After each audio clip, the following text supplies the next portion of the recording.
برای نظر و علوفه، چون منطقه ما یه منطقه هست که دستخوش طبیعت میشه، سالهایی هست که بارندگی اینقدر میزانش میاد پایین که واقعا نمیشه هیچ حساب کرد که این حیات وحشی رو که ما در فاصله 300 متری داریم اینها گرسنه میمونن. از اونجایی که اهالی قلعه بالا علاقمند به حیات وحش هستن،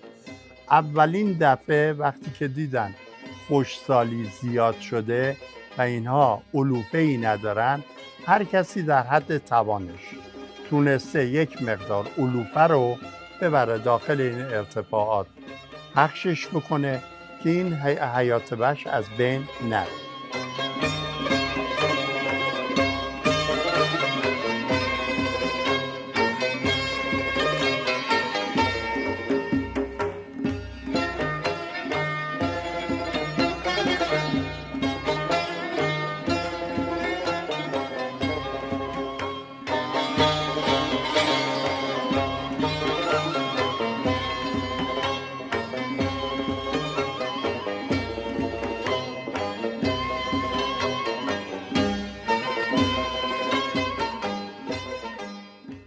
تا اینکه یواش یواش این جا افتاده، هر کس از افراد، چه کشاورز، چه خانه‌دار، چه دامدار،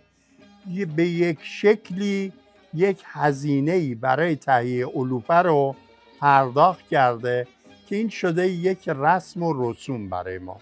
که همه ساله یه مقدار علوفه خریداری میکنیم، تهیه میکنیم و به توسط اهالی در یک روز در ارتفاعات اینا پخش میکنیم که این میشه نظر علوفه ما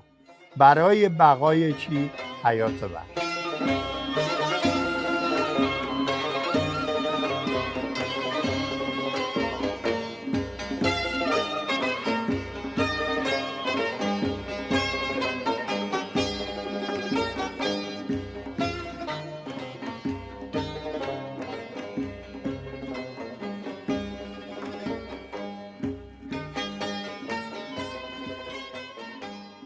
ما در بخش واگذاری مراتعمون از اونجایی که منطقه ما زیستگاه یوز ایرانی بوده و هست، ما بر این شدیم که بیایم دین خودمونه به طبیعت ادا بکنیم. دینمون چی بوده؟ اومدیم پروانه های بهره برداری که داشتیم ابطال کردیم و مراتع رو در اختیار محیط زیست گذاشتیم که بتونن هم حیات وحش در اونجا باشن و هم اینکه این یوز تقویت بشه، چون یوز ایرانی، غذای یوز ایرانی آهو هست و جبیر. از این دوتا که بگذره شما اگر 5 تا گوسفندم بذاره جلوش نمیخوره و چون این دوتا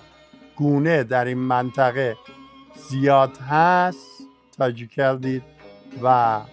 وجود داره، تأمین نیاز غذای یوز ایرانی از طریق